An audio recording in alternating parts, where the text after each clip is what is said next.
Shalom, salam berkat dari kami untuk pendengar sekalian. Saat ini pendengar akan diberkati dengan program Hari Ini Harinya Tuhan bagian yang ke-8.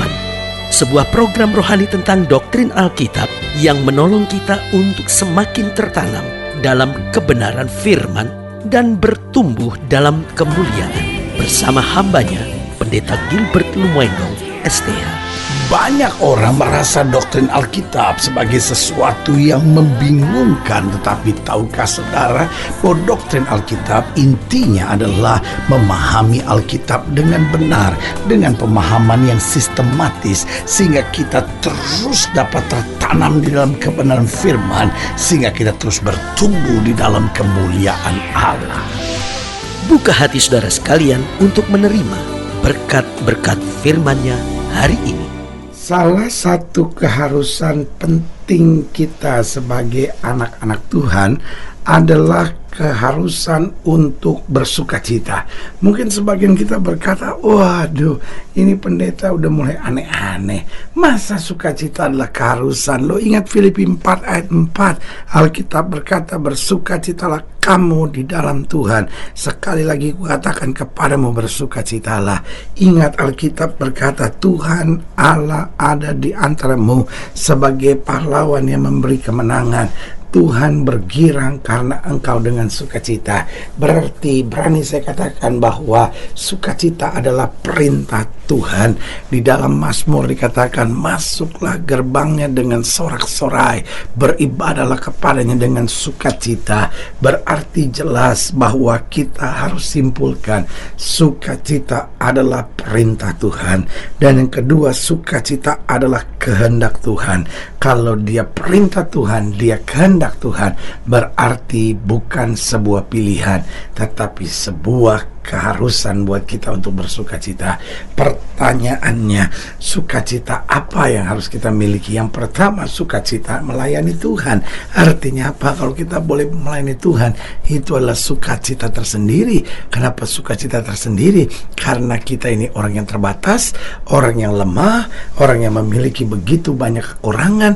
Tuhan itu hebat, Tuhan itu sempurna, Tuhan itu maha kuasa, tetapi Tuhan mau dilayani oleh kita. Bukankah ini sebuah kehormatan tersendiri? Bukankah ini sebuah kebanggaan tersendiri? Itu sebabnya kita harus sukacita melayani Tuhan. Bertobat itu baik, tetapi bertobat bukan tujuan akhir iman Kristen kita. Setelah kita bertobat, kita harus membagikan kasih kemurahan Tuhan yang sudah kita terima. Dengan apa? Dengan melayani Tuhan. Dan melayani Tuhan kita kerjakan bukan supaya diberkati. Melayani Tuhan kita kerjakan bukan supaya kita mengalami lebih banyak lagi mujizat dalam hidup kita, tetapi justru karena begitu banyak berkat yang sudah kita rasakan, begitu banyak mujizat yang sudah kita alami, kita bersukacita melayani Tuhan. Karena dia Tuhan yang baik, dia mengangkat kita, dia melibatkan kita, dan itu berarti sebuah kehormatan tersendiri buat kita. Jadi sukacita yang pertama itu sukacita melayani Tuhan. Yang kedua yaitu sukacita melakukan kehendak Tuhan. Oh haleluya.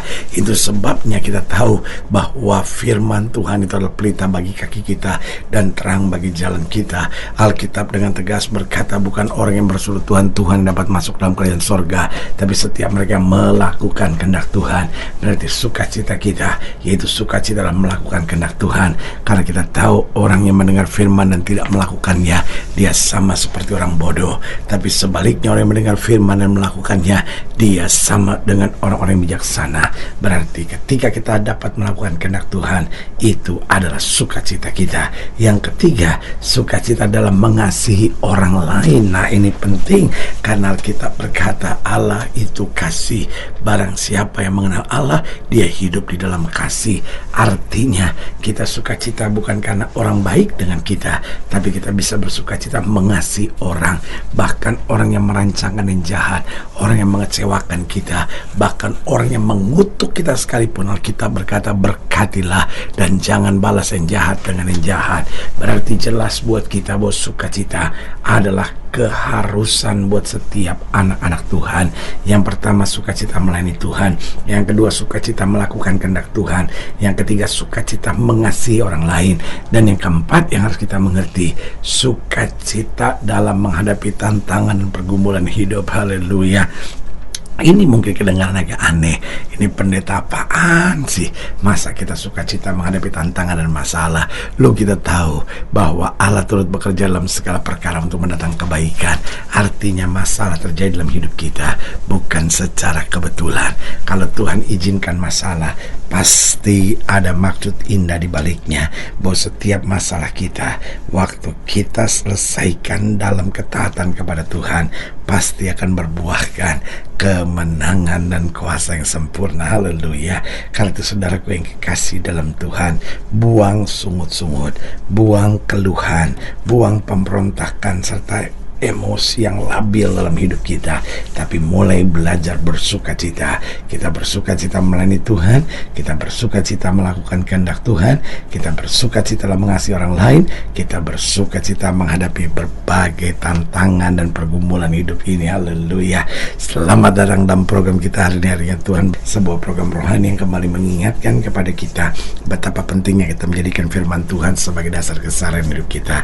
Karena selama kita jadikan firman Tuhan sebagai dasar keseharian hidup kita, langkah-langkah ke depan kita penuh dengan kepastian, kemenangan, berkat, mujizat, dan perkara-perkara besar. Haleluya.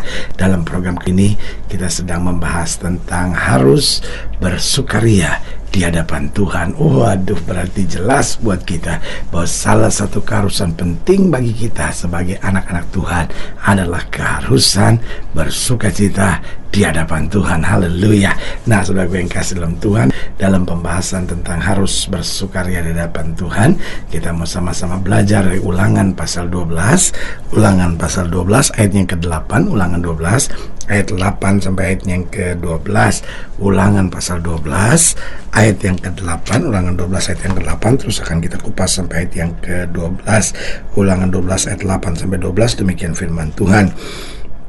Jangan kamu melakukan apapun yang kita lakukan di sini sekarang, yakni masing-masing berbuat segala sesuatu yang dipandangnya benar. Sebab hingga sekarang kamu belum sampai ke tempat perhentian dan ke milik pusaka yang diberikan kepadamu oleh Tuhan Allahmu.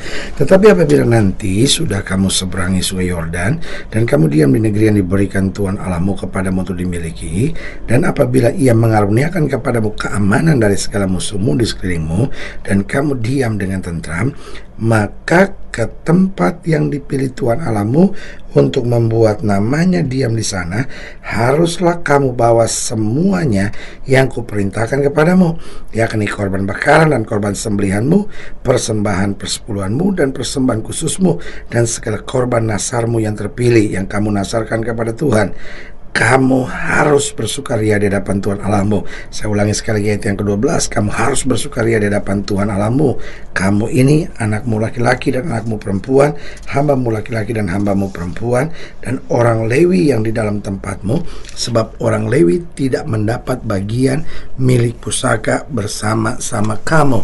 Saudaraku yang kasih dalam Tuhan, penekanannya jelas bahwa kamu harus bersukaria di hadapan Tuhan.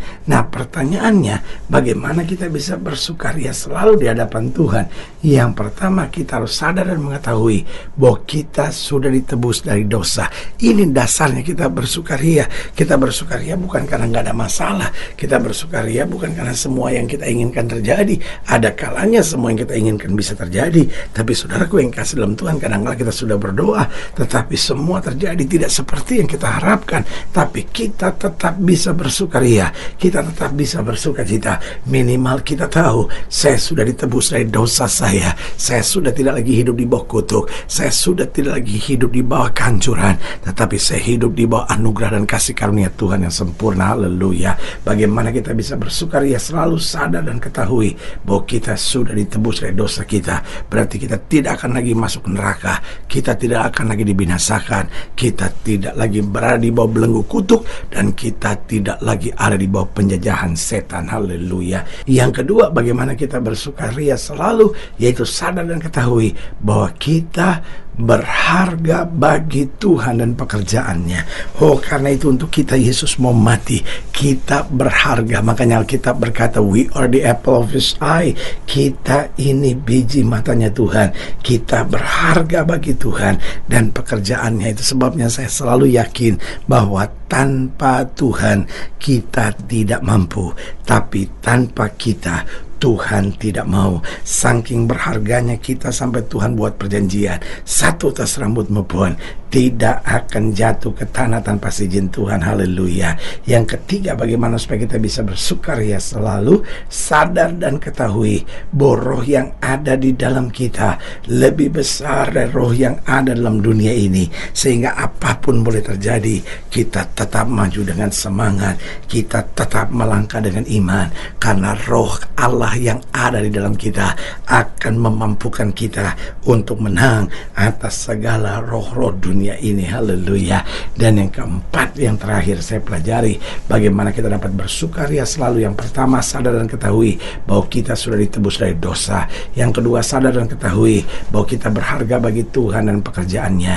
Yang ketiga, sadar dan ketahui bahwa roh yang ada di dalam kita lebih besar dari roh yang ada dalam dunia ini.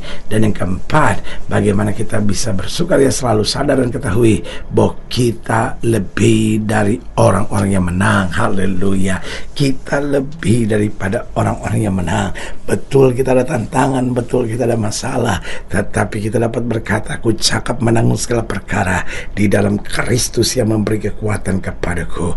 Ini saatnya gereja Tuhan, anak-anak Tuhan, orang-orang percaya, murid-murid Kristus bersukaria selalu. Betul ada tantangan di depan kita, betul ada pergumulan di depan kita, tapi kita sudah ditebus dari dosa, bahwa kita berharga bagi Tuhan dan pekerjaannya, bahwa roh yang ada di dalam kita lebih besar dari roh yang ada dalam dunia ini, dan kita lebih daripada orang-orang yang menang. Haleluya. Saudaraku yang kekasih dalam Tuhan, jika saudara yang dilayani lebih jauh, hubungi kami melalui telepon, hubungi kami melalui surat, kunjungi website kami, karena kami ada untuk membawa Bapak Ibu saudara senantiasa lebih dekat pada Tuhan dan mengalami kasih kuasa mujizat yang luar biasa. Haleluya. Secara khusus melalui program ini juga saya mau berdoa buat setiap saudara yang sakit, setiap saudara yang berbeban berat, karena saya percaya bahwa bagi Allah tidak ada perkara yang mustahil. Nah, saudara-saudara yang didoakan secara khusus, boleh taruh tangan kanan saudara di dada dan kita akan berdoa. Mari kita berdoa.